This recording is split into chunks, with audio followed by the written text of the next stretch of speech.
보이지 않는 거리. 그것은 어느 날 갑자기 생기는 게 아닙니다. 한 번은 반갑게 열었던 현관문이 어느새 무겁게 느껴지는 날이 옵니다. 부모 입장에서는 그저 사랑하는 자식을 보고 싶은 마음뿐인데 자식의 표정 속에서 미묘한 경계와 피로감을 잃게 되는 순간이 있습니다. 이때 부모는 의아합니다. 내가 뭘 잘못했을까? 하지만 대개의 경우 잘못은 없습니다. 단지 세월이 흐르면서 서로의 삶에 자연스러운 경계선이 그어졌을 뿐입니다. 문제는 그 경계를 존중하지 못할 때 생깁니다. 저는 한 어머니의 이야기를 들은 적이 있습니다. 아들이 결혼한 후 처음에는 며느리가 웃으며 맞이해 주었지만 시간이 지나면서 반가움보다 피곤함이 먼저 묻어나는 걸 느꼈다고 합니다. 그 표정이 마음을 무겁게 했지만 이유를 몰랐습니다. 그 어머니는 이렇게 말했습니다. 내 아들 집인데 왜 내가 이렇게 눈치를 봐야 하나? 그러나 그 집은 이제 아들 혼자의 집이 아닙니다. 두 사람이 함께 만든 둘만의 방식과 질서가 있는 생활 공간입니다. 냉장고 안식 재료의 배치, 거실에 놓인 소파의 위치, 화장실 수건에 접는 방향까지 그들만의 규칙이 있습니다. 그 규칙 속으로 부모의 방식이 불쑥 들어가는 순간, 그것은 방문이 아니라 침범이 될 수 있습니다.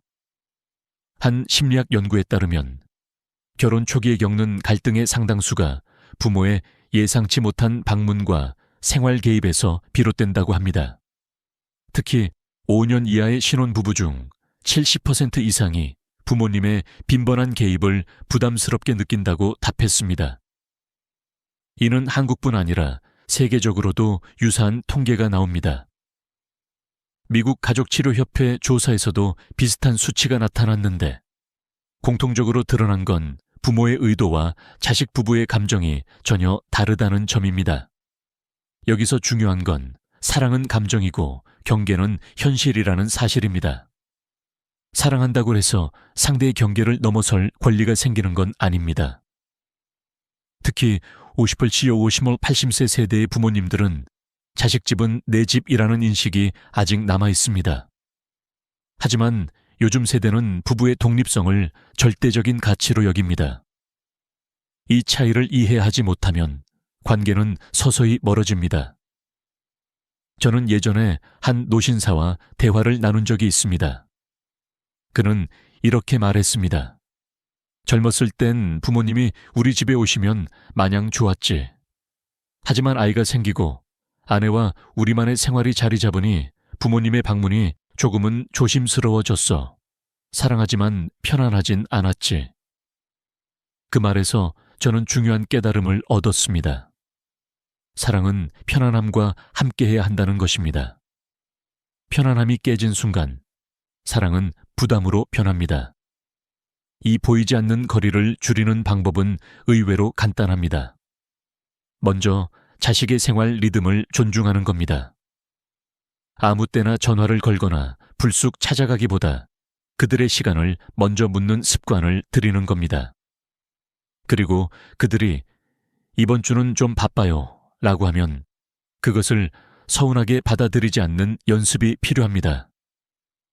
그것은 거절이 아니라 그들의 삶을 지키려는 선택일 뿐입니다.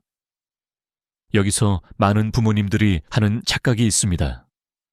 나는 가서 아무것도 안 해. 그냥 얼굴만 보고 올 거야. 하지만 자식 입장에서는 방문 자체가 생활 리듬의 변화를 의미합니다.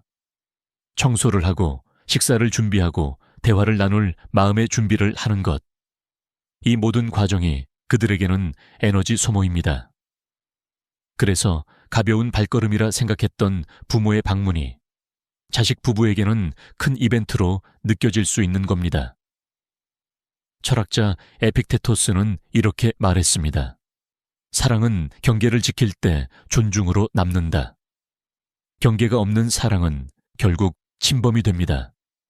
부모가 한 발 물러설 때 자식은 한 발 다가옵니다. 그리고 그 다가옴 속에서 비로소 진짜 그리움이 자랍니다. 마지막으로 기억해야 할 한 가지가 있습니다. 자식과의 거리는 물리적 거리만이 아니라 마음의 거리라는 것. 물리적으로 멀리 있어도 마음이 가까울 수 있습니다. 반대로 자주 얼굴을 보아도 마음이 멀어질 수 있습니다. 중요한 건 얼마나 자주가 아니라 어떻게입니다. 그리고 그 어떻게 속에는 존중, 기다림, 그리고 조용한 배려가 담겨 있어야 합니다. 혹시 지금 당신과 자식 사이에 설명하기 힘든 거리감이 느껴진다면 먼저 그 거리를 줄이려 하기보다 왜 생겼는지를 살펴보는 게 우선입니다. 그 원인을 이해하고 존중할 때 그 거리는 자연스럽게 좁혀집니다. 지나친 배려의 함정. 부모의 마음은 늘 같습니다. 더 해주고 싶고 더 챙겨주고 싶습니다. 하지만 문제는 여기서 시작됩니다. 배려라는 이름으로 건넨 손길이 어느새 간섭으로 바뀌는 순간이 있습니다.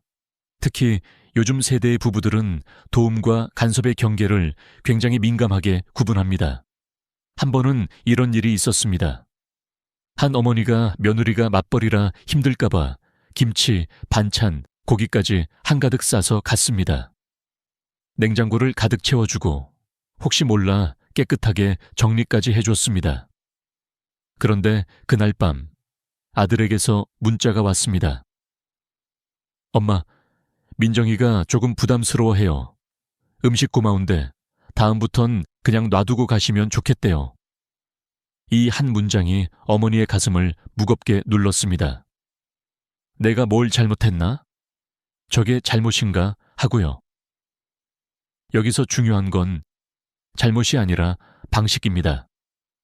과거에는 부모의 도움을 당연하게 받았지만 지금은 부부가 자기만의 방식과 질서를 만들어가는 것을 더 중요하게 생각합니다. 도움을 주려면 그들의 요청이 있을 때 주는 것이 최선입니다. 심리학자 데보라 테너는 이렇게 말했습니다. 부모의 조언과 도움은 도움이라는 이름으로 포장된 통제일 수 있다. 그리고 젊은 세대는 이 말을 듣고 고개를 끄덕였습니다. 그래서 저는 부탁하지 않은 조언이 제일 싫어요. 왜 이런 차이가 생길까요? 부모는 나는 경험이 많으니까 알려주는 거야 라고 생각합니다. 그러나 자식 부부는 우린 우리의 방식이 있어요 라고 느낍니다. 그리고 그 방식이 깨지는 순간 그들은 우리가 부족해서 저러시나 라는 생각까지 하게 됩니다. 결국 감사함보다 피로감이 먼저 쌓이고 그 피로감은 거리를 만듭니다. 저는 예전에 시골에서 농사짓던 한 어르신의 말을 잊지 못합니다. 사람은 밥도 일도 정성도 때가 맞아야 고맙지. 때를 어기면 배불러도 억울하고 도와줘도 싫어져. 이 말은 단순한 농사 철학이 아니라 관계의 철학입니다. 아무리 좋은 것도 아무리 정성 어린 것도 원하지 않을 때 건네면 짐이 됩니다. 한국 노년층 부모님들이 자주 하시는 말 중 하나가 있습니다. 나는 다 네 생각해서 그러는 거야. 하지만 젊은 세대는 이렇게 받아들입니다. 그래서 네 방식대로 하라는 거네. 이 간극이 좁혀지지 않으면 대화는 점점 줄어듭니다. 방법은 의외로 간단합니다. 첫째, 도움은 반드시 요청받았을 때만 주기. 둘째, 내가 주고 싶은 것이 아니라 그들이 받고 싶어 하는 것을 주기. 셋째, 내 방식을 고집하지 않기. 이 세 가지만 지켜도 도움은 사랑으로 남고 간섭은 사라집니다. 저는 한 어머니가 이런 변화를 실천한 사례를 직접 들었습니다. 예전에는 아들이 오면 냉장고를 가득 채워놓았는데 이제는 필요한 거 있니? 하고 먼저 묻는다고 합니다. 그 결과 예전보다 덜 가지만 아들이 먼저 연락하는 일이 많아졌다고 했습니다. 사랑을 조금 덜 주었는데 오히려 더 많이 돌아온 셈입니다. 노자는 이렇게 말했습니다. 억지로 끼어들면 관계는 부서지고 비워둘수록 관계는 자라난다. 부모의 사랑이 오래 가려면 비움의 기술이 필요합니다. 사랑은 채움만이 아니라 멈춤에서도 잘합니다. 결국 지나친 배려의 함정에서 벗어나려면 우리가 배운 사랑의 방식부터 점검해야 합니다. 예전엔 가까이서 챙기는 것이 최선이었지만 지금은 멀리서 기다리는 것이 더 큰 사랑일 수 있습니다. 그리고 그 기다림 속에서 자식은 진짜로 부모를 그리워하게 됩니다. 문을 두드리기 전에 침묵. 집은 사람에게 가장 안전하고 편안한 공간입니다. 하루 종일 세상 속에서 가면을 쓰고 살아가는 부부에게 집은 그 가면을 벗고 숨 쉴 수 있는 유일한 성격입니다. 그런데 그 성격의 문이 예고 없이 열릴 때 편안함은 단숨에 긴장으로 바뀝니다. 한 며느리는 이렇게 말했습니다. 시어머님이 갑자기 오시면 겉으론 웃어도 속으론 머릿속이 복잡해져요. 청소 상태는 괜찮은지, 아이는 씻겼는지, 내가 혹시 실수할 말은 안 하는지, 그날 하루는 이미 망한 기분이 들어요. 이 고백은 결코 과장이 아닙니다. 불시에 들어오는 방문은 마치 평온한 호수에 커다란 돌을 던지는 것과 같습니다. 그 순간부터 집은 쉼터가 아니라 평가의 무대가 되어버립니다. 저는 오래전 한 부부 상담 현장에서 예고 없는 시댁 방문 때문에 다툼이 끊이지 않는 사례를 본 적이 있습니다. 남편은 엄마니까 괜찮잖아 라고 생각했지만 아내는 내 하루를 통째로 빼앗기는 기분이라고 했습니다. 여기서 남편과 아내 사이에는 보이지 않는 균열이 생깁니다. 그리고 이 균열은 시간이 지나며 커집니다. 결국 어느 날 아내는 말합니다. 다음엔 꼭 연락하고 와 달라고 해. 그리고 남편은 곤란한 표정으로 대답합니다. 엄마한테 내가 어떻게 그런 말을 해. 이 대화 속에는 이미 거리감이 깊이 자리 잡고 있습니다. 독일 철학자 쇼펜하우어는 이렇게 말했습니다. 진짜 예의는 상대가 쉬고 있을 때 문을 두드리지 않는 것이다. 부모의 입장에서야 그저 보고 싶어서 온 것이지만 자식 부부에게는 그 방문이 하루를 무너뜨리는 변수가 될 수 있습니다. 이제는 물어야 합니다. 내 방문이 반가움일까 아니면 부담일까? 부모 세대는 과거에 서로의 집을 자유롭게 드나드는 문화에 익숙합니다. 하지만 현대의 부부는 독립성과 개인 시간을 절대적인 가치로 여깁니다. 이 변화된 문화 속에서 연락 없이 문을 두드리는 행위는 예전의 정칭이 아니라 침범으로 해석됩니다. 제가 아는 한 지인은 이 문제를 이렇게 해결했습니다. 예전에는 갑자기 전화를 해서 지금 근처야 잠깐 들를게 라고 했지만 이제는 아예 전화를 걸어도 이번 주말 중 언제가 좋을까 라고 묻는다고 합니다. 그러자 며느리가 오히려 그냥 오늘 오세요. 저희 시간 괜찮아요. 라고 말하는 일이 많아졌다고 합니다. 준비된 방문은 환영이지만 불시에 들어오는 방문은 경계심을 부른다는 사실을 깨달은 겁니다. 의학적으로도 이런 불시의 스트레스가 관계에 미치는 영향은 큽니다. 가족심리 전문가들은 갑작스러운 방문이 부부 사이의 스트레스 호르몬인 코르티솔 분비를 높이고 그 결과 사소한 갈등이 커질 확률이 높아진다고 말합니다. 심리적 긴장은 오래 남아 이후 대화나 행동에 부정적인 영향을 주기 쉽습니다. 부모의 방문은 축복이 될 수도 있고 무거운 그림자가 될 수도 있습니다. 차이는 단 하나, 문을 두드리기 전에 침묵입니다. 이 침묵 속에서 묻고 기다리는 마음, 그것이 존중입니다. 그 존중이 쌓일 때 자식은 부모의 발걸음을 기다리게 됩니다. 예고된 방문의 이면. 많은 부모님들은 이렇게 생각합니다. 미리 말하고 가면 괜찮겠지. 하지만 솔직히 말하면 미리 말해도 여전히 부담이 됩니다. 왜냐하면 문제는 예고 여부가 아니라 방문 자체이기 때문입니다. 며느리나 사위 입장에서 방문 날짜를 미리 알게 되면 그 순간부터 준비가 시작됩니다. 집안 정리, 냉장고 상태 점검, 아이 옷 챙기기, 식사 메뉴 고민까지. 그리고 일정이 다가올수록 속마음에 이런 생각이 스칩니다. 그냥 이번엔 안 오셨으면 좋겠다.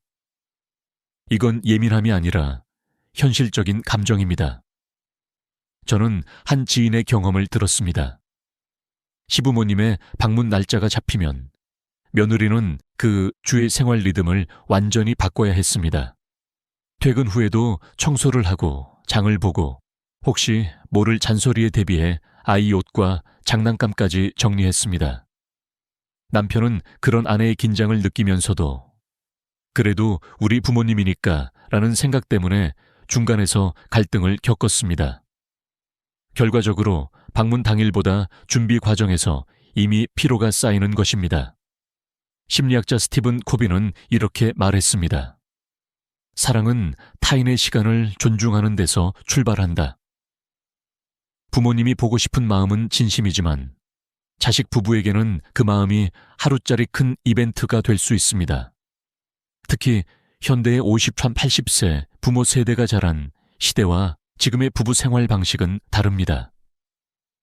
예전에는 손님이 오면 기꺼이 맞이하는 것이 미덕이었지만 지금은 개인 시간과 생활 패턴을 지키는 것이 우선입니다. 의학적으로도 이런 일정 변경은 스트레스 호르몬을 높이고 수면 패턴을 흐트러뜨리며 심지어 소화 기능에도 영향을 미친다고 합니다. 특히 노년층 부모님이 건강을 걱정하는 만큼 자식 부부도 자기 생활의 안정성을 지키고 싶어 하는 건 자연스러운 본능입니다. 그렇다면 해법은 무엇일까요? 첫째, 방문 빈도를 줄이되 방문 대신 다른 방식으로 소통하기. 예를 들어 영상통화나 편지, 사진 공유 같은 방법은 부담 없이 정을 나눌 수 있습니다. 둘째, 방문 시에는 최소한의 시간만 머물고 미리 끝나는 시간을 정해두는 겁니다. 예를 들어 오늘은 점심만 먹고 갈게 라고 말하면 자식 부부가 훨씬 편안해집니다. 셋째, 방문 이유를 명확히 하고 단순히 보고 싶어서가 아니라 필요할 때 가는 것이 좋습니다. 저는 이런 원칙을 지키는 한 어머니를 봤습니다. 예전에는 한 달에 3번 이상 갔지만 이제는 2-3달에 한 번만 가고 대신 그 사이에 사진과 메시지를 자주 보냅니다. 그러자 아들이 오히려 엄마 요즘 너무 안 오시네. 보고 싶어요. 라고 먼저 연락했다고 합니다. 결국 중요한 건 예고를 하는 것만으로는 부족하다는 사실입니다. 그 예고가 자식 부부에게 기대가 아니라 부담이 되지 않도록 방문 자체의 의미와 횟수를 다시 생각해야 합니다. 사랑은 자주 가는 발걸음보다 그 발걸음을 기다리게 만드는 마음에서 더 깊어집니다. 그리움의 기술, 사람의 마음은 참 묘합니다. 자주 보면 익숙해지고 익숙해지면 고마움이 줄어듭니다. 반대로 자주 보지 않으면 그리움이 커집니다. 부모와 자식의 관계도 예외가 아닙니다. 저는 한 어머니의 이야기를 잊을 수 없습니다. 어느 날 아들의 집에 갔는데 며느리가 무심하게 아유, 엄마 또 오셨어요? 라고 했습니다. 그 짧은 한마디가 가슴을 덜컥 내려앉게 했습니다. 아, 나는 반가운 사람이 아니라 피곤한 사람이 되었구나. 그날 이후로 어머니는 방문 횟수를 줄였습니다. 놀랍게도 몇 달 지나지 않아 아들이 먼저 전화를 걸어 엄마, 왜 이렇게 안 오세요? 보고 싶어요. 라고 말했습니다. 심리학자 조지 로엔스타인은 이 현상을 기대 피로라고 설명합니다. 선물, 방문, 도움 같은 호의가 너무 자주 반복되면 처음엔 고마움이지만 나중엔 의무처럼 느껴져 부담이 된다는 겁니다. 결국 사람은 감사함을 잃고 심지어 피하려는 마음까지 생기게 됩니다. 그렇다면 어떻게 해야 할까요? 비결은 기다림을 선물하는 겁니다. 연락이 뜸해져도 서운하다고 먼저 달려가지 않는 겁니다. 그 기다림이 길어질수록 자식의 마음속에는 보고 싶다는 감정이 커집니다. 프랑스 철학자라 로슈푸코는 이렇게 말했습니다. 항상 눈앞에 있는 사람은 결국 소중함을 잃는다. 이 기다림의 기술은 단순히 만남을 미루는 것 이상입니다. 기다림 속에서 부모는 자기만의 시간을 채워야 합니다. 취미를 만들고 친구를 만나고 여행을 다니며 삶을 풍성하게 하는 겁니다. 그렇게 자기 인생이 반짝일 때 자식은 궁금해집니다. 엄마, 요즘 뭐 하세요? 아빠, 어디 다녀오셨어요? 이 궁금함이 연락의 이유가 되고 그리움의 시작이 됩니다. 하버드 심리학 연구팀은 자기 삶에 몰입한 부모일수록 자녀와의 정서적 연결이 오래 지속된다고 밝혔습니다. 이는 단순한 심리 이론이 아니라 실제 사례에서 증명됩니다. 취미 활동이나 봉사 활동, 새로운 배움에 몰두하는 부모는 자식과의 대화 주제가 풍부하고 만날 때마다 신선한 이야기를 나눌 수 있습니다. 반면 자식에게만 의존하는 부모는 점점 피로한 존재로 인식됩니다. 그리움은 결핍에서 시작됩니다. 자식이 부모의 안부를 궁금해하게 만들고 먼저 손을 내밀게 하려면 자주보다 강역을 선택해야 합니다. 그 간격 속에서 자식은 부모를 다시 바라보고 함께했던 시간을 소중히 기억하게 됩니다. 마지막으로 기억할 점이 있습니다. 그리움의 기술은 단순히 덜 가는 것이 아니라 갈 때마다 따뜻한 기억을 남기는 것입니다. 짧은 방문이더라도 웃음과 좋은 이야기를 남기면 그 기억이 다음 만남을 기다리게 만듭니다. 결국 부모가 남기는 건 시간의 양이 아니라 순간의 질입니다. 배우자를 먼저 품기. 결혼한 자식은 이제 혼자가 아닙니다. 그들의 삶은 배우자와 하나로 묶여 있습니다. 그런데 많은 부모님들이 무심코 하는 실수가 있습니다. 자식만을 보면서 그 옆에 배우자는 뒷전으로 두는 겁니다. 나는 며느리한테 아무 말 안 해. 그냥 아들이랑만 얘기해. 또는 사위한테 뭐라 해도 내 딸한테 하는 말이니까 괜찮아. 하지만 절대 괜찮지 않습니다. 이 작은 차별이 부부 사이에 조용한 불씨를 심습니다. 저는 한 젊은 부부의 이야기를 들었습니다. 시어머니는 아들만 불러내서 이런저런 이야기를 나누고 며느리에게는 거의 말을 걸지 않았습니다. 며느리는 표정으로는 웃었지만 마음속에서는 소외감과 불편함이 쌓였습니다. 결국 아들은 사이에서 눈치를 보게 되고 마음속으로 엄마랑 거리를 둬야겠다고 결심하게 되었습니다. 여기서 중요한 건 아들이 엄마를 미워해서가 아니라 아내의 불편함을 감당할 힘이 없어서라는 겁니다. 심리학자 존 고트맨은 부부의 안정성을 지키는 핵심 요소 중 하나로 배우자를 외부 스트레스 요인으로부터 보호하는 것을 꼽았습니다. 그리고 가장 흔한 외부 스트레스 요인이 바로 배우자의 부모, 즉 시부모와 장인 장모였습니다. 부부는 한편입니다. 며느리가 불편하면 아들도 불편하고 사위가 힘들면 딸도 괴롭습니다. 이 원리를 이해한 부모는 행동이 달라집니다. 자식을 만나기 전에 그 배우자를 먼저 편하게 하는 겁니다. 사소한 말 한마디, 표정, 방문 빈도, 대화 주제를 배우자의 입장에서 점검하는 겁니다. 예를 들어 며느리가 좋아하는 음식을 챙겨오거나 사위의 취미에 관심을 보이는 것만으로도 분위기는 달라집니다. 저는 실제로 이런 변화를 실천한 한 어머니를 알고 있습니다.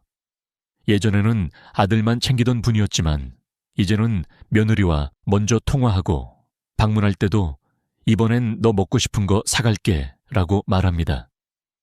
그러자 며느리가 오히려 어머님, 이번엔 그냥 오세요. 저희가 준비할게요 라고 먼저 초대하는 일이 늘어났습니다.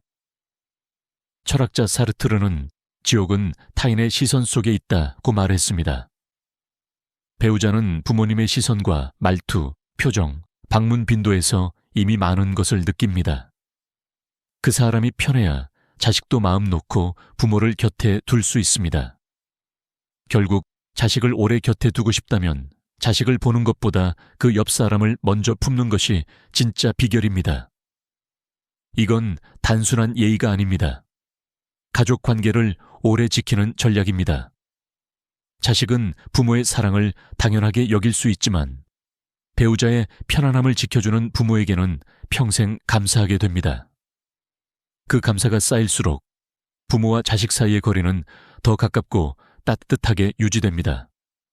덜 주고 더 남기기. 부모의 사랑은 늘 주는 것에서 시작됩니다. 반찬, 용돈, 시간, 체력, 그리고 말과 관심까지. 줄 수 있어서 주고, 안 주면 미안할 것 같아서 줍니다. 그런데 관계에서 정말 지혜로운 사람은 무엇을 줄까보다 무엇을 안 줄까를 먼저 고민합니다. 저는 한 며느리의 속마음을 들은 적이 있습니다. 시어머니가 김치를 너무 자주 가져오셔서 냉장고 문을 열면 김치통이 가득했습니다. 감사한 마음보다 이걸 다 언제 먹지? 라는 부담이 먼저 들었다고 합니다. 그때 그녀는 조용히 냉장고 문을 닫으며 마음속에서도 문을 닫았습니다. 사랑이 과해지면 고마움보다 피로가 앞서게 되는 순간입니다. 심리학자 애덤 그랜트는 이렇게 말했습니다. 관계에서 가장 고마운 행동은 상대가 원하지 않을 땐 멈춰주는 것이다. 멈춤은 무관심이 아니라 배려입니다. 요즘 세대는 끊임없이 주는 부모보다 딱 거기까지만 주는 부모를 더 편안하게 여깁니다. 왜냐하면 너무 많이 받으면 죄송해지고 그 죄송함이 불편함으로 변하기 때문입니다. 그리고 그 불편함은 결국 거리를 만듭니다. 덜 준다는 건 단순히 물질적인 것을 줄이지 않는 것만을 의미하지 않습니다. 말도, 조언도, 방문도 포함됩니다. 불필요한 말 한마디를 삼키고 불필요한 방문을 줄이며 불필요한 도움을 멈추는 것. 그렇게 비워둔 자리에 자식이 먼저 다가올 여지를 남기는 겁니다. 저는 이런 방식을 실천하는 한 아버지를 알고 있습니다. 예전에는 자주 전화를 걸어 요즘 어떻게 지내냐는 질문을 반복했지만 이제는 그 빈도를 줄이고 대신 필요할 때만 연락합니다. 그 결과 예전에는 아들이 전화를 받기만 하던 것이 이제는 먼저 전화해서 아버지, 요즘 뭐 하세요? 라고 묻는 일이 늘어났습니다. 주는 것을 줄였더니 오히려 돌아오는 것이 많아진 셈입니다. 사랑은 채움만이 아니라 여백 속에서도 자랍니다. 그 여백은 그리움의 공간이고 감사가 자라는 토양입니다. 부모가 다 채워버리면 자식은 더 이상 손을 뻗을 이유가 없습니다. 하지만 조금 덜 채우면 자식은 그 빈자리를 채우고 싶어집니다. 마지막으로 우리가 너무 자주, 너무 많이, 너무 가까이에서 사랑하려 했을지도 모릅니다. 그 사랑이 잘못된 것은 아닙니다. 다만 시대가 변했고 관계의 방식도 변했을 뿐입니다. 이제는 가까이서 챙겨주는 대신 멀리서 응원하고 자주 찾는 대신 기다림으로 따뜻함을 남기는 사람이 되는 것이 필요합니다. 언젠가 시간이 흐르고 자식이 자신들의 아이를 키우며 우리 마음을 이해하게 될 날이 올 것입니다. 그날 그들은 이렇게 말할지도 모릅니다. 엄마, 아버지, 그때 왜 그러셨는지 이제 알겠어요. 감사합니다. 그 말이 조금 늦게라도 돌아온다면 그것으로 충분합니다. 그러니 오늘부터는 조금 덜 주고 조금 덜 말하며 대신 나를 위해 웃어주세요. 당신은 이미 충분히 좋은 부모입니다. 오늘 이야기가 마음에 와 닿았다면 구독과 좋아요로 함께 해주시고 다음에도 삶에 힘이 되는 이야기로 찾아뵙겠습니다. 감사합니다. 당신은 오랜 세월을 함께한 친구를 믿고 있었을 겁니다. 어려울 때 서로 도와주고 기쁠 때 함께 웃었던 그 사람. 그런데 어느 날 그 친구에게 예상치 못한 큰 돈이 들어왔습니다. 처음엔 축하해주고 싶은 마음이 컸죠.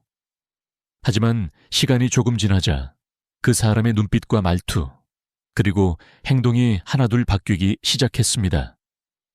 평소엔 겸손하던 그가 이제는 대화를 끊고 은근히 당신을 가르치려 들며 만나면 어쩐지 서열을 매기는 기운이 느껴집니다. 무엇이 그를 바꾼 걸까요? 사실 돈이 사람을 바꾼 것이 아니라 돈이 그 사람 속에 숨겨져 있던 진짜 모습을 드러낸 겁니다. 심리학 연구에서도 비슷한 결과가 나왔습니다. 캘리포니아 대학교 버클리의 한 실험에서는 참가자들에게 가상의 권력과 재산을 부여했습니다. 단 몇 시간 만에 상위 그룹으로 설정된 사람들은 대화에서 타인의 말을 끊고 자신의 권리를 과도하게 주장하며 배려심이 줄어들었습니다. 반대로 하위 그룹으로 설정된 사람들은 여전히 조심스럽고 상대를 존중했습니다. 이 연구가 보여주는 건 명확합니다. 돈은 사람을 타락시키는 게 아니라 원래 있던 성향을 여과 없이 드러내게 만든다는 사실입니다. 저도 젊었을 때 비슷한 경험을 했습니다. 고등학교 동창이 사업에 크게 성공해 수억 원을 벌었는데 그 이후로는 예전처럼 허물없이 만나기가 힘들어졌습니다. 식사 자리에서도 예전의 따뜻한 농담 대신 자산 이야기와 주식 전망만 늘어놓더군요. 사람은 어려울 때보다 여유가 생겼을 때 더 분명하게 본성이 드러난다는 걸 그때 깨달았습니다. 특히 나이가 들수록 우리는 이런 변화를 더 쉽게 감지할 수 있습니다. 여러분, 여기서 중요한 건 겉으로 보이는 친절만으로 사람을 판단하지 말라는 겁니다. 웃는 얼굴, 다정한 말투, 세련된 행동 모두 연기일 수 있습니다. 하지만 돈 앞에서의 태도는 연기하기 어렵습니다. 왜냐하면 돈은 선택을 강요하기 때문입니다. 내가 가진 걸 나누느냐, 지키느냐, 더 욕심내느냐, 그 순간 그 사람의 진짜 가치관이 드러납니다. 한국 속담에 벼는 익을수록 고개를 숙인다라는 말이 있습니다. 재물이 많아질수록, 권력이 커질수록 오히려 더 겸손하고 온유한 사람. 그런 사람이 진짜 품격 있는 사람입니다. 반대로 작은 돈에도 눈빛이 변하고 갑자기 사람을 가려 대하는 사람은 이미 그 속에 이기심이 자리 잡고 있었던 겁니다. 혹시 주변에서 이런 변화를 본 적 있습니까? 평소엔 소박하던 이웃이 아파트를 팔아 수억 원의 시세 차익을 얻은 뒤 이웃 모임에도 잘 나오지 않고 말을 아끼며 심지어 예전의 친근한 인사조차 하지 않는 모습. 우리는 이런 사례를 TV 뉴스나 실제 생활에서 자주 봅니다. 그럴 때마다 그 사람 변했네라고 하지만 사실은 변한 게 아니라 원래의 속마음이 드러난 거죠. 이런 사람들을 미리 알아보는 방법은 의외로 간단합니다. 그들이 작은 성공을 거두었을 때 혹은 예상치 못한 수입이 생겼을 때 주변 사람들을 대하는 태도를 유심히 관찰해 보십시오. 처음에는 사소한 차이처럼 보일지 모르지만 말투의 높낮이, 약속을 대하는 방식, 함께 시간을 보내는 빈도가 달라집니다. 이것이 바로 경고 신호입니다. 저는 인생을 살면서 이렇게 배웠습니다. 어려울 때 곁에 있는 사람보다 잘 나갈 때도 변하지 않는 사람을 곁에 두어야 한다는 것을. 어려울 땐 많은 사람이 동정과 도움을 줍니다. 하지만 당신이 성공하거나 조금이라도 앞서 나가면 진심으로 기뻐하는 사람은 생각보다 많지 않습니다. 그때 변하지 않고 오히려 더 함께 웃어주는 사람이야말로 평생의 벗입니다. 철학자 니체는 말했습니다. 권력은 인간을 타락시키지 않는다. 권력은 인간을 드러낼 뿐이다. 저는 여기에 한마디를 덧붙이고 싶습니다. 돈도 마찬가지다. 돈은 거울입니다. 사람의 속마음을 비추는 절대 왜곡되지 않는 거울.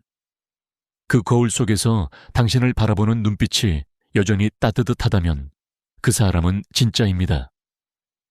그러니 오늘부터는 주변 사람들의 돈 앞에서의 표정을 기억해 두십시오.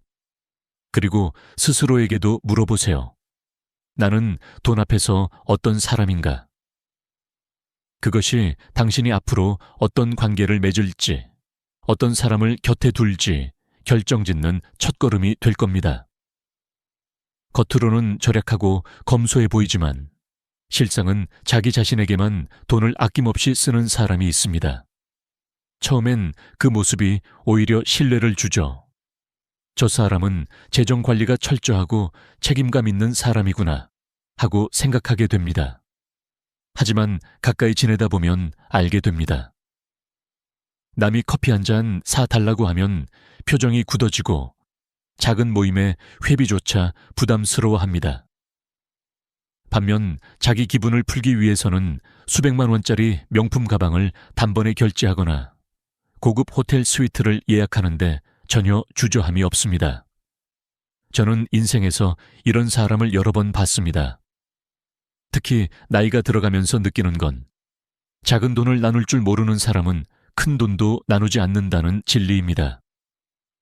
젊었을 땐 자기중심적인 소비를 그저 개인 취향으로 치부했지만 시간이 지나면서 그 태도가 인간관계에도 깊이 스며든다는 걸 깨달았습니다. 하버드 대학교의 한 심리학 연구에서 이런 실험이 있었습니다.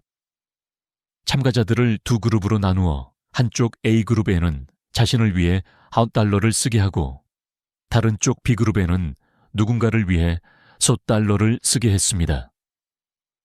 B그룹은 동료에게 커피를 사주거나 작은 간식을 사서 나누었습니다. 하루가 끝난 뒤 조사해보니 B그룹은 자신이 돈을 쓴 상대방과 훨씬 더 가까워졌다고 느꼈습니다. 일주일 뒤에도 그 신뢰감은 여전히 유지됐습니다. 반면 A그룹은 친밀감의 변화가 거의 없었고 일부는 오히려 소속감이 줄었다고 했습니다. 이 결과는 우리에게 중요한 메시지를 줍니다. 타인을 위해 쓰는 작은 돈이 관계의 신뢰를 쌓는 기초라는 겁니다. 그러나 자기만을 위해 쓰는 사람은 그 관계를 내게 이익을 주는지 아닌지로만 판단합니다. 이는 결국 당신이 어려움에 처했을 때 그들이 외면할 가능성이 크다는 신호입니다. 저도 비슷한 일을 겪은 적이 있습니다. 오랜 친구가 있었습니다. 그는 늘 돈은 신중히 써야 한다고 말했지만 실제로는 자기 취미에는 거액을 투자하면서 주변 사람을 위해 돈을 쓸 때는 이유를 100가지나 대며 거절했습니다. 한 번은 제가 갑작스럽게 병원에 입원했을 때 그 친구는 고작 몇만 원의 꽃값조차 아까워했습니다. 대신 그 주 주말에 혼자 해외 골프 여행을 다녀왔더군요. 그때 저는 깨달았습니다. 그가 절약하는 건 돈이 아니라 마음이라는 것을.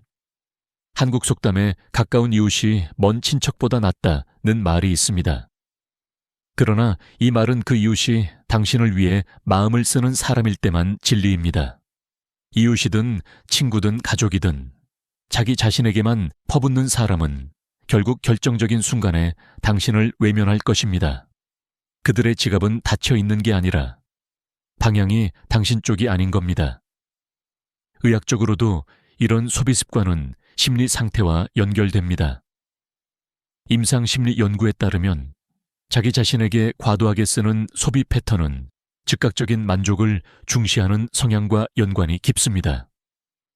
이런 사람은 타인을 위한 장기적인 투자, 예를 들어 관계를 유지하거나 배려하는 데 쓰는 돈을 부담스럽게 느낍니다. 왜냐하면 그건 당장의 쾌락을 주지 않기 때문이죠. 그러니 우리 주변에서 누군가가 남에게는 한없이 인색하고 자기에게는 거침없이 쓰는 모습을 보인다면 그건 단순한 생활 습관이 아니라 그 사람의 가치관이자 관계를 바라보는 방식입니다. 처음엔 부드럽고 절약가처럼 보일 수 있습니다. 하지만 시간이 지나면 그 인색함이 관계의 균열로 이어지고 결국 그 관계를 서서히 무너뜨립니다. 여러분, 작은 돈 앞에서의 태도가 그 사람의 인생을 보여줍니다. 커피 한 잔, 작은 선물 하나조차 아까워한다면 그건 그 사람이 돈보다 사람을 더 아낀다는 뜻이 아닙니다. 오히려 사람보다 돈이 먼저라는 증거입니다. 그들과는 거리를 두는 게 당신 마음의 평화를 지키는 길일 수 있습니다. 겉으로는 당당하고 빛나 보이지만 그 속을 들여다보면 불안과 공허로 가득한 사람들이 있습니다. 바로 남에게 보여주기 위해 돈을 쓰는 사람들입니다. 그들의 소비는 필요나 행복을 위한 것이 아닙니다. 오직 타인의 시선을 끌고 인정받고 우위를 점하려는 목적에서 비롯됩니다. 이런 사람들은 화려한 옷, 비싼 자동차, 고급 레스토랑에서의 식사 사진을 SNS에 올리며 만족을 느낍니다. 하지만 그 만족은 오래가지 않습니다. 왜냐하면 그들의 행복은 내가 어떻게 보이는가에 달려 있기 때문입니다. 캐나다 브리티시 컬럼비아 대학교 심리학 연구팀은 흥미로운 실험을 했습니다. 평범한 셔츠와 명품 브랜드 로고가 박힌 셔츠를 참가자들에게 골라 입히고 그 상태로 사회적 활동을 하게 한 겁니다. 명품 셔츠를 입은 사람들은 칭찬에는 과도하게 기뻐하고 무관심에는 쉽게 불안해하며 움츠러들었습니다. 연구팀은 이렇게 결론지었습니다. 과시적 소비는 자존감을 높이지 않는다. 오히려 타인의 시선에 더 의존하게 만들고 비교와 불안 속으로 밀어넣는다. 저도 젊은 시절 주변에서 이런 사람을 많이 봤습니다. 특히 경제적으로 여유가 생긴 오치겐첩 60대 분들 중에 퇴직금이나 사업 수익을 브랜드에 쏟아붓는 경우가 있습니다. 처음엔 주변에서 부러움과 찬사를 보내지만 시간이 지나면 그들의 대화는 점점 무엇을 샀는지와 얼마였는지로 채워집니다. 문제는 그 이야기에 진심으로 귀 기울여주는 사람은 오래 남지 않는다는 겁니다. 한국 속담에 겉은 화려하나 속은 썩었다는 말이 있습니다. 외형으로 자신을 포장하는 사람은 결국 그 포장이 벗겨지는 순간 불안에 휩싸입니다. 왜냐하면 스스로를 있는 그대로 받아들이지 못하기 때문입니다. 이런 사람과 함께 있으면 나도 모르게 비교하게 되고 불필요한 경쟁심이나 열등감을 느끼게 됩니다. 그 관계가 길어질수록 내 마음이 지쳐가죠. 실제로 과시형 소비를 하는 사람들의 뇌 활동을 분석한 연구가 있습니다. 뇌의 쾌락 중추가 활성화되는 시간이 매우 짧고 곧이어 불안과 비교를 담당하는 영역이 활성화된다고 합니다. 즉, 명품을 사고 잠깐은 기분이 좋아도 곧바로 나보다 더 좋은 걸 가진 사람이 있을까라는 생각이 들어 마음이 불안해진다는 겁니다. 저는 이런 사람들과 오래 관계를 유지하지 않기로 했습니다. 그들이 나를 있는 그대로 보지 않고 내가 가진 것, 내가 입는 옷, 내가 타는 차로만 판단한다면 그건 관계가 아니라 거래입니다. 70, 80대의 어르신 중에도 여전히 내가 누구와 어울리는지를 남의 시선으로 계산하는 분들이 있습니다. 하지만 진짜 품이 있는 사람은 내 옆에 있는 이의 가방이 얼마짜리인지 묻지 않고 그 사람의 눈빛과 마음을 봅니다. 혹시 주변에 이런 사람이 있습니까? 필요하지도 않은 물건을 사서 자랑하거나 꼭 가격을 언급해야 직성이 풀리는 사람. 그 사람은 언젠가 당신을 있는 그대로가 아니라 남들이 보기 좋은 모습으로만 대할 가능성이 큽니다. 그리고 당신이 더 이상 그들의 자랑거리가 되지 않는 순간 그들은 당신 곁을 떠날지도 모릅니다. 돈은 욕망을 드러냅니다. 그리고 그 욕망이 과시로 향할수록 그 속의 불안과 공허도 커집니다. 진짜로 사람을 평가하고 싶다면 그 사람이 조용히 쓸 때, 아무도 보지 않을 때 어떻게 돈을 쓰는지를 보십시오. 그 순간이 그 사람의 진짜 얼굴입니다. 가장 조심해야 할 순간은 돈이 오가는 순간입니다. 처음에는 아무렇지 않게 시작됩니다. 급하게 좀 필요해서 그런데 이번에만 좀 빌려줄 수 있어? 다음 주에 바로 갚을게.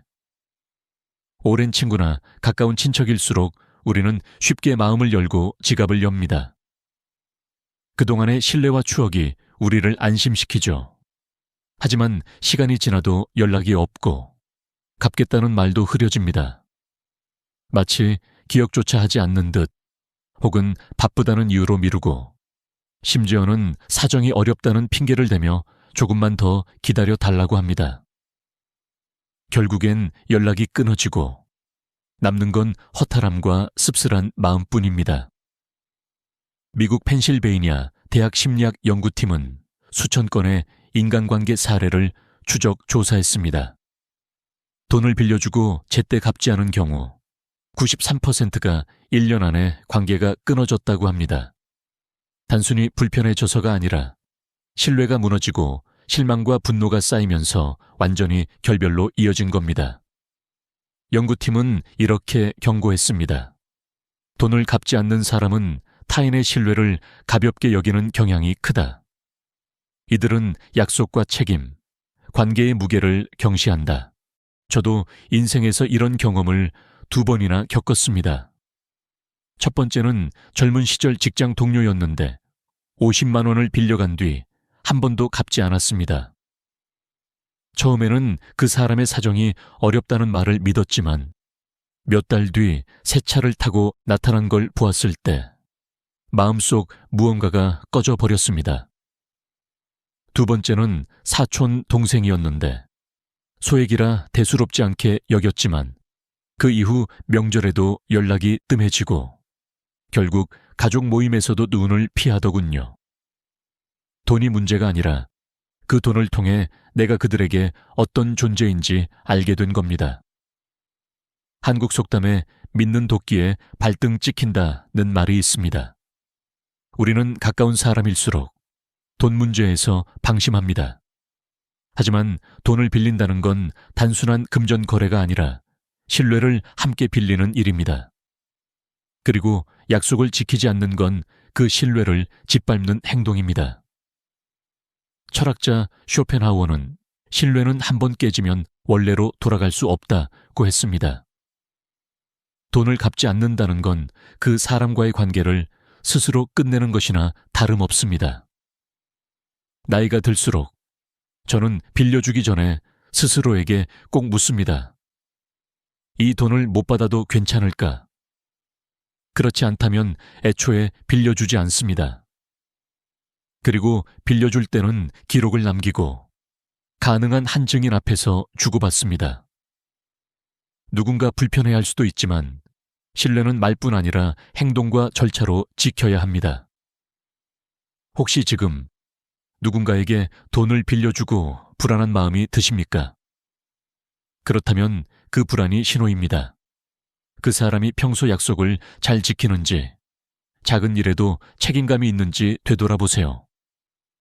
돈 앞에서 드러난 그 사람의 태도는 다른 관계에서도 그대로 나타납니다. 그리고 기억하세요. 좋은 관계는 돈이 필요 없을 때 더 단단해지고 돈이 오갈 때 쉽게 무너질 수 있습니다. 돈을 쓰는 태도가 사람에 따라 달라지는 모습을 본 적 있으신가요?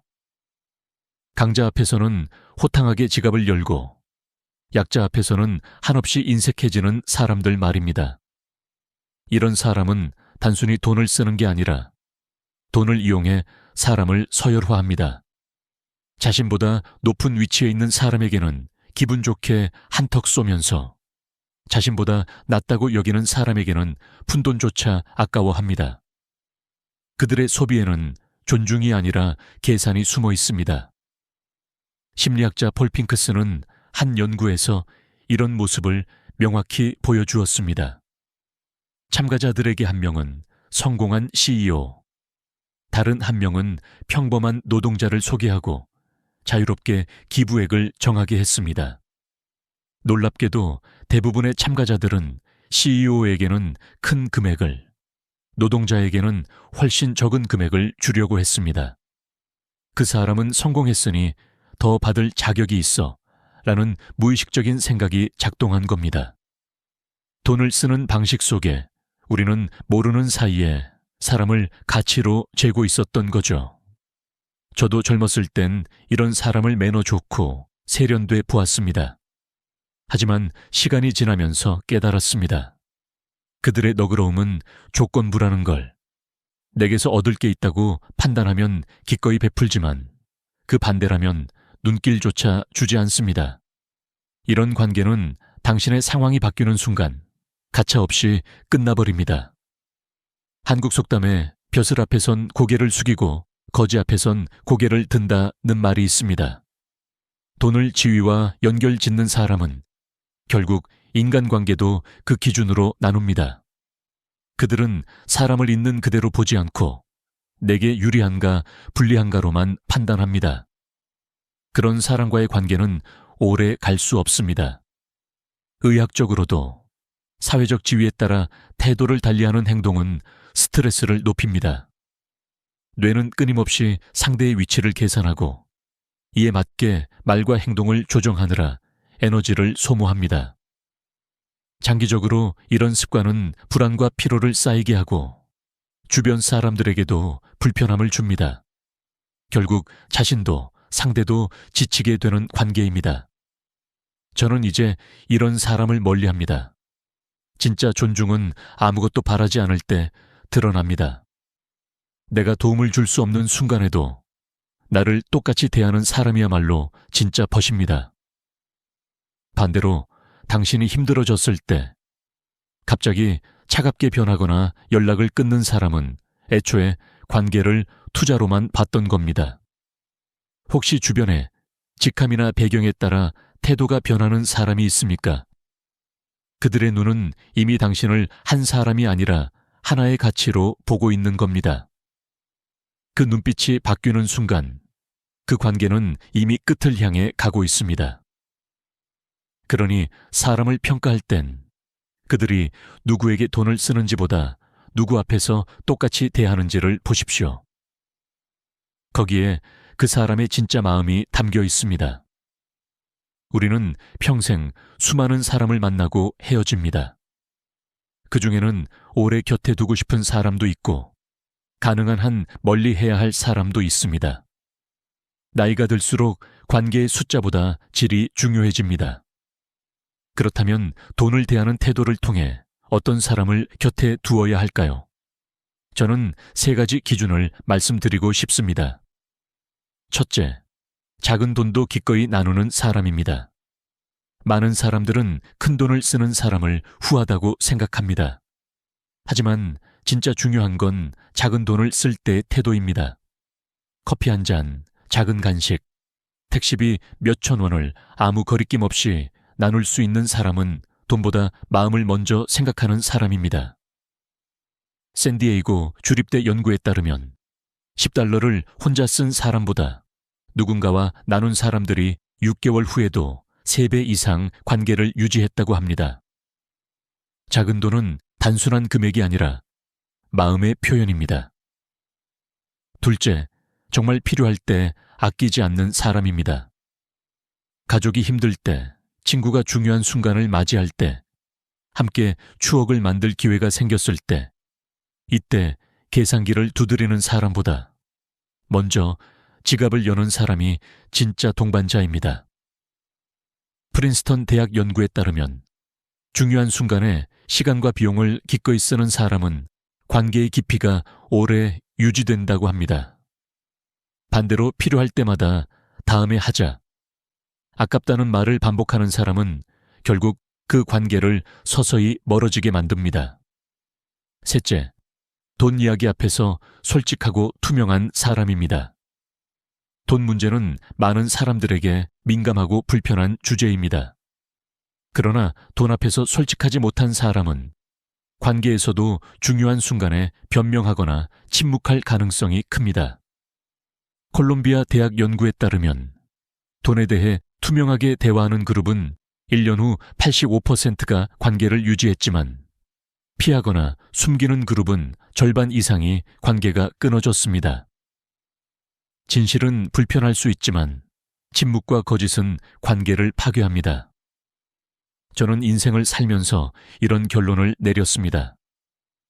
좋은 사람을 곁에 두고 싶다면 먼저 내가 좋은 사람이 되어야 한다는 것. 작은 돈을 나누고 중요한 순간에 아끼지 않고 돈 앞에서 솔직한 태도를 가지면 그런 사람들은 자연스럽게 내 곁에 모입니다. 프랑스 철학자 몽테뉴는 이렇게 말했습니다. 우리는 남의 마음을 읽으려 하지만 정작 자신의 마음은 잘 읽지 않는다. 먼저 나 자신을 돌아보고 내가 돈을 어떻게 쓰는 사람인지 스스로에게 물어야 합니다. 여러분, 돈은 숫자가 아닙니다. 돈은 마음을 비추는 거울입니다.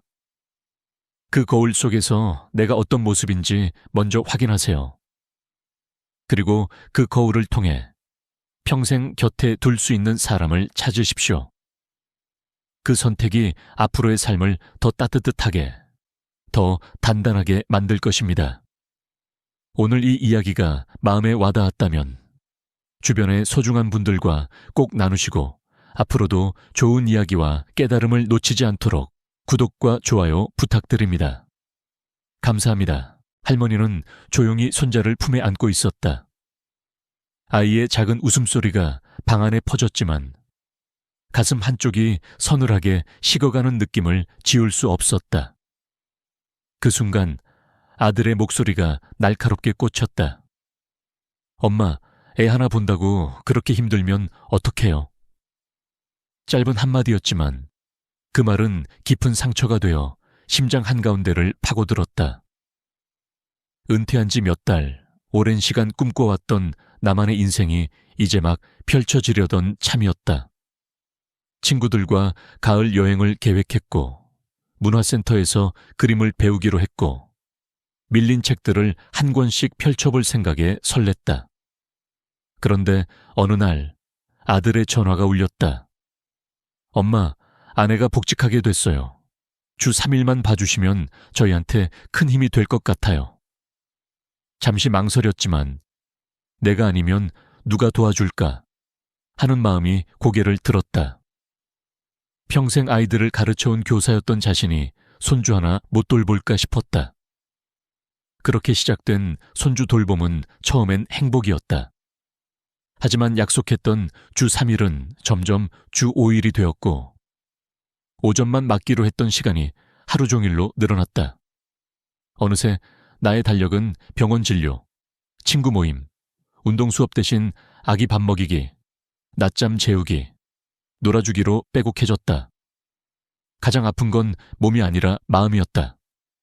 어느 가을 오후 손자를 안고 3시간 동안 달래다 온몸이 욱신거려 겨우 소파에 앉았다. 그때 들려온 말. 엄마, 체력을 좀 길러야죠. 그 말 속엔 미안함도 감사함도 없었다. 단지 당연함만 있었다. 가족끼리 돕는 건 당연하다고들 말한다. 손주는 자식보다 더 예쁘다는 말도 한다. 하지만 그 당연함이 경계를 넘어설 때 사랑은 서서히 소모되고 상처로 바뀐다. 도움을 주는 기쁨이 책임과 의무로 변하면 그것은 더 이상 사랑이 아니다. 심리학에서 이를 역할 혼선이라고 부른다. 원래 조부모는 부모를 돕는 조력자다. 그러나 육아의 중심에 들어서는 순간 조부모는 책임을 떠맡게 된다. 그리고 그때부터는 무급 보육교사, 무료 가사 도우미로 변한다. 쉬는 날도 보수도, 심지어 고맙다는 말조차 사라진다. 그날 할머니는 깨달았다. 자신이 걸어온 길이 손주를 사랑하는 길이 아니라 자신을 잃어가는 길일지도 모른다는 것을. 하지만 그때는 아직 몰랐다. 이 깨달음이 앞으로 어떻게 그녀의 삶을 바꾸게 될지, 그리고 얼마나 많은 이들이 같은 길 위에 서 있다는 것을. 처음 손주를 돌보기 시작했을 때 할머니의 하루는 꽃이 핀 듯 화사했다. 새벽에 아이의 웃음소리로 눈을 뜨고 작은 손이 할머니 손가락을 꼭 쥐면 가슴이 벅차올랐다. 세상에 이렇게 예쁜 존재가 또 있을까 하는 생각이 하루에도 몇 번씩 들었다. 젖병을 들고 있는 시간조차 행복했고 아이의 첫 뒤집기, 첫 걸음, 첫 온가리를 가장 가까이에서 지켜보는 건 무엇과도 바꿀 수 없는 선물처럼 느껴졌다. 그때만 해도 할머니는 나는 축복받은 사람이야 라고 생각했다. 아들이 부탁할 때만 도와주고 주말이면 내 시간을 즐길 수 있을 거라 믿었다. 여행도 다니고 친구들과 점심도 먹고 배워보고 싶었던 도자기 수업도 등록할 계획이었다. 하지만 그런 기대는 한 달도 지나지 않아 무너졌다. 엄마, 이번 주는 사정이 있어서 하루만 더 봐주실 수 있죠? 그 한 번이 두 번이 되고 세 번이 되었다. 주 3일은 어느새 주 5일이 되었고 오전만 일하는 약속은 저녁까지로 늘어났다. 처음엔 2번만 일하고 했지만 그 2번은 끝이 없었다. 할머니는 점점 자기 일정을 미루기 시작했다. 친구와의 약속은 다음에 보자로 미뤄지고 병원 예약도 이번 주만 참자로 취소됐다. 대신 달력에는 손주 예방접종 날짜, 이유식 시작일, 어린이집 상담 일정이 빼곡해졌다. 몸은 조금씩 무거워졌다. 손목은 아이를 안고 달래느라 통증이 심해졌고 허리는 자꾸 결렸다. 그래도 할머니는 괜찮아, 조금만 더 버티면 되겠지 라고 스스로를 달랬다. 하지만 마음속 어딘가에서는 작은 균열이 생기고 있었다. 그 균열은 어느 날 더 크게 벌어졌다. 손주가 낮잠을 거부해 2시간 넘게 안아 달래던 날, 온몸이 뻐근하고 어지러웠다. 겨우 아이를 내려놓고 숨을 고르는데 아들이 웃으며 말했다. 엄마, 아이랑 노는 게 힘든 건 아니잖아요. 그냥 먹이고 놀아주면 되는데요. 그 순간 할머니는 대답 대신 웃었지만 마음속에서는 무언가가 꺼지는 소리가 들렸다. 이 시점에서 할머니는 처음 깨달았다. 내가 좋아서 시작한 일이 아니라 누군가의 부탁으로 시작한 일이라는 사실. 그리고 그 부탁이 이제는 권리처럼 변해버렸다는 현실. 그 순간부터 돌봄의 의미는 사랑이 아니라 해야 하는 일로 변해가고 있었다. 심리학에서는 이런 변화를 기대와 책임의 전환이라고 한다.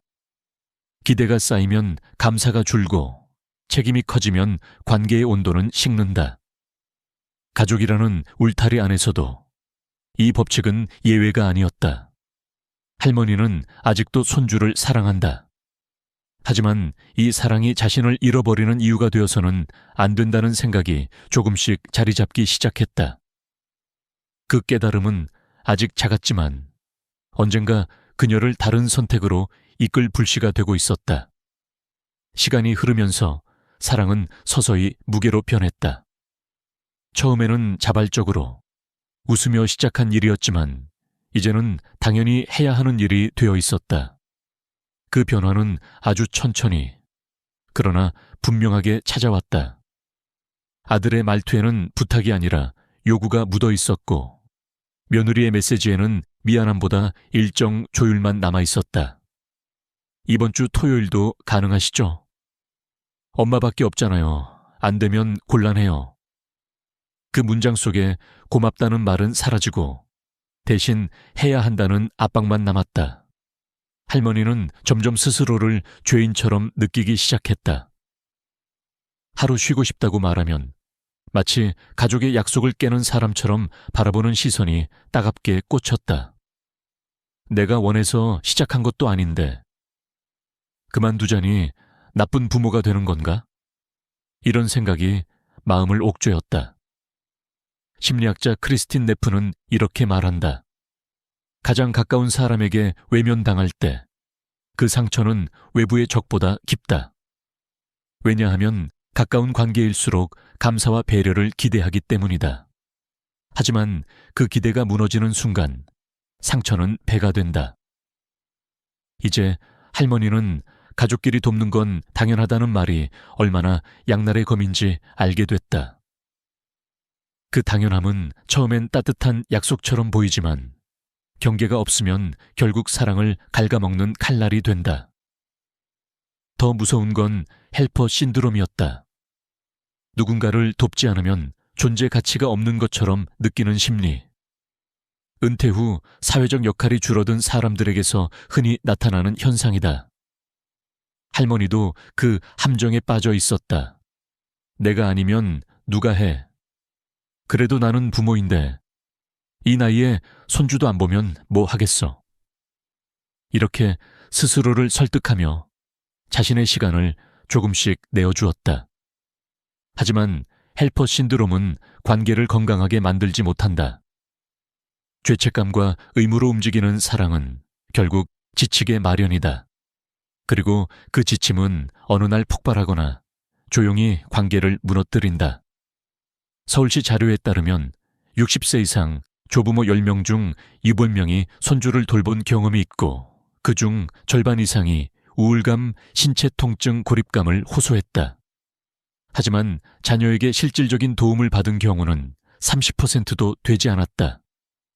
도와주었는데 돌아온 건 감사가 아니라 침묵이었다. 할머니는 이 통계가 결코 남의 이야기가 아니라고 느꼈다. 자신이 딱 그 한가운데에 서 있다는 걸 매일 더 선명하게 깨닫고 있었다.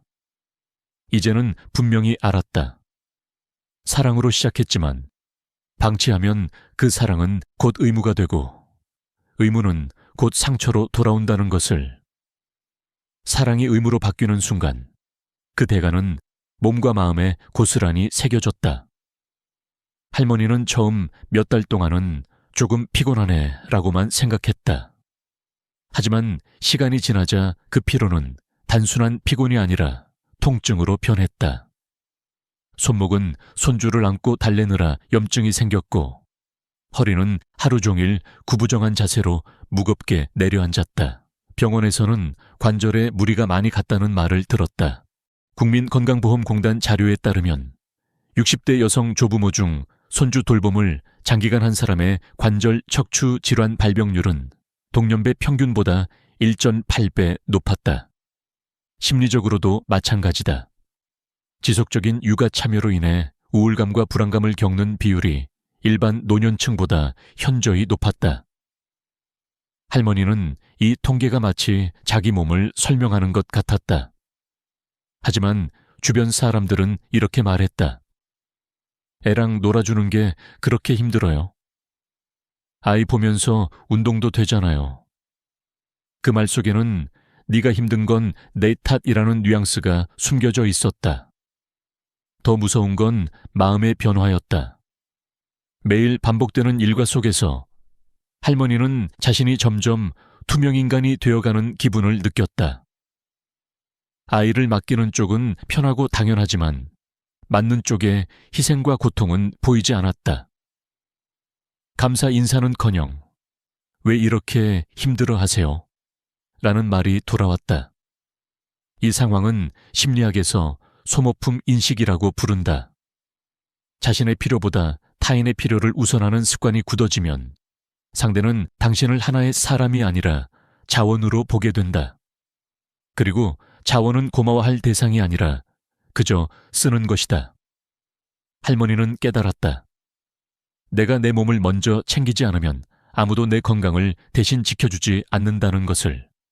아프면 병원비와 고통만 남을 뿐 돌봄은 계속되어야 한다. 잠깐만 참자는 말은 결코 잠깐이 아니고 끝나지 않는 마라톤이었다. 그래서 그날부터 할머니는 작은 결심을 했다. 이번 주엔 병원 예약을 먼저 잡아두자. 내 검진 일정부터 달력에 표시하자. 그리고 그 날짜만큼은 어떤 부탁도 받지 않자. 그 결심은 아직 작고 조심스러웠지만 앞으로 할머니의 삶을 바꿀 중요한 첫걸음이었다. 더 이상 건강을 잃은 뒤에 후회하는 대신 아직 지킬 수 있을 때부터 스스로의 몸과 마음을 지키기 시작한 것이다. 건강을 지키겠다는 작은 결심은 곧 더 큰 변화를 불러왔다. 할머니는 어느 날 거울 앞에 서서 생각했다. 내 인생에서 손주 돌봄이 전부가 되어서는 안 된다. 사랑을 오래 유지하려면 경계를 세워야 한다는 사실을 깨달았다. 첫 번째로 시작한 건 기간과 요일 정하기였다. 주 2일 오전까지만. 그 이상은 받지 않겠다고 마음을 굳혔다. 처음에는 이 말을 꺼내기가 어려웠다. 혹시 서운해하지 않을까? 혹시 이기적인 부모로 보이지 않을까 걱정됐다. 하지만 마음속에서 목소리가 들려왔다. 이건 사랑을 끊는 게 아니라 사랑을 지키는 방법이야. 그래서 아들에게 조심스럽게 말했다. 이번 달까지만 이렇게 매일 봐줄게. 다음 달부터는 주 2일만 가능해. 처음엔 아들이 놀란 표정을 지었지만 결국 받아들였다. 그 순간 할머니는 알았다. 말하지 않으면 아무도 내 경계를 알아주지 않는다는 것을. 두 번째로 할머니는 작은 보상을 받기로 했다. 그것이 꼭 돈일 필요는 없었다. 식사 대접, 문화센터 수강권, 혹은 교통비라도 좋았다. 중요한 건 그 안에 담긴 시간과 수고에 대한 존중이었다. 심리학에서 말하는 상호성의 법칙처럼 받는 사람이 있어야 주는 사람도 계속 기꺼이 줄 수 있다. 세 번째로 감정을 숨기지 않기로 했다. 피곤한 날은 오늘은 조금 힘들다고 말했고, 허리가 아픈 날은 내일은 병원에 가야 한다고 밝혔다. 처음엔 작은 불편함이 오갔지만 시간이 지날수록 가족들은 할머니도 감정과 몸이 있는 한 사람이라는 걸 다시 인식하게 됐다. 마지막으로 거절하는 연습을 했다. 이번 주는 어려워. 그날은 내가 약속이 있어. 핑계를 덧붙이지 않고 단호하게 말하는 법을 익혔다. 설명을 덧붙이면 설득당할 수 있다는 걸 할머니는 경험으로 배웠다. 거절은 사랑을 거부하는 게 아니라 관계를 건강하게 유지하는 힘이었다. 이 작은 실천들이 쌓이면서 할머니의 표정이 변했다. 피곤 속에 묻혀있던 눈빛에 다시 생기가 돌기 시작했다. 손주를 보는 시간은 여전히 소중했지만 이제 그것이 전부가 아니었다. 그리고 할머니는 느꼈다. 이제야 비로소 나는 나로서도 살고 있구나. 이제 할머니는 손주를 사랑하는 마음과 자신의 삶을 지키는 일 사이에 균형을 맞추기 시작했다. 하지만 그 균형을 만드는 과정은 단순히 마음을 다잡는 것만으로는 되지 않았다. 수십 년 동안 가족을 위해 나를 뒤로 미루는 습관이 몸에 배어 있었기에 처음에는 작은 결심조차 큰 용기가 필요했다. 여전히 마음 한쪽에서는 불안이 고개를 들었다. 내가 빠지면 애들이 얼마나 힘들까? 혹시 서운해하지 않을까? 내가 이기적인 엄마가 되는 건 아닐까? 이런 생각이 수시로 들었지만 할머니는 스스로에게 물었다. 정말 나 말고는 방법이 없을까? 그 질문 하나가 새로운 변화를 시작하게 했다. 처음으로 아들과 마주 앉아 담담하게 말했다. 이제 우리 다른 방법도 찾아보자. 나는 손주를 사랑하지만 내 건강과 내 시간도 소중해. 아들은 잠시 말이 없었고 표정에는 약간의 당황스러움이 스쳤다. 하지만 오래 지나지 않아 고개를 끄덕였다. 그리고 그날부터 아들 부부는 아이 돌봄에 대한 새로운 대안을 찾기 시작했다. 놀랍게도 그동안 할머니가 모든 것을 감당하고 있었기 때문에 그들은 단 한 번도 대안을 진지하게 고민해 본 적이 없었다. 엄마가 있으니까 라는 안일함이 그들의 사고를 멈추게 했던 것이다. 며칠 뒤 아들 부부는 정부와 지자체에서 운영하는 다양한 프로그램을 찾아냈다. 여성가족부의 시간제, 아이돌봄 서비스, 소득에 따라 지원금을 받을 수 있는 종일제 보육, 그리고 동네 부모들이 순번제로 아이를 보는 공동 육아 나눔터, 심지어 시터 매칭 플랫폼을 통해 검증된 보육 도우미를 구하는 방법도 있었다. 할머니는 놀랐다. 이렇게 많은 대안이 있었는데도 아무도 알려주지 않았고 본인도 찾아볼 생각조차 하지 않았다는 사실에. 하지만 곧 깨달았다. 문제는 없어서가 아니라 찾아보지 않아서였다는 것을. 대안을 마련하자 할머니의 어깨에서 한 짐이 내려갔다. 더 이상 자신이 유일한 해결책이라는 부담을 지지 않아도 된다는 안도감이 찾아왔다. 손주를 사랑하는 마음은 여전했지만 이제 그 사랑이 희생을 전제로 하지 않았다. 도와줄 때는 기꺼이 도와주되 그 안에서 자신의 경계와 시간을 지키는 방법을 배운 것이다.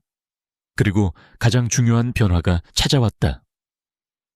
할머니는 자기 시간을 의도적으로 만들기 시작했다.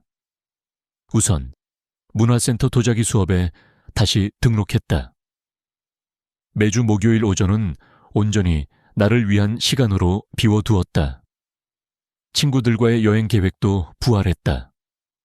봄이 오면 제주도로, 가을이 되면 강릉으로 떠나기로 했다. 이 여행들은 단순한 나들이가 아니라 나는 여전히 나답게 살고 있다는 확인이었다. 그뿐만 아니라 하루 최소 4시간은 반드시 자신만을 위해 쓰기로 약속했다.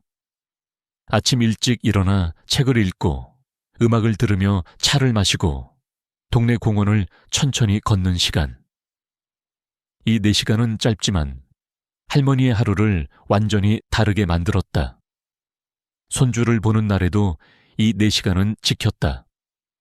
아들을 설득해 시터를 잠시 부르거나 며느리가 퇴근 후 시간을 조율해 주도록 했다. 처음엔 가족들도 낯설어 했다. 엄마, 오늘은 왜 이렇게 바빠요? 그냥 좀 쉬고 싶어서. 짧고 단호한 대답이 돌아오자 그들도 조금씩 적응했다. 이 과정에서 할머니는 중요한 사실을 깨달았다. 경계를 지키는 건 상대방을 불편하게 만들기 위한 것이 아니라 관계를 오래 지속하기 위한 방법이라는 것.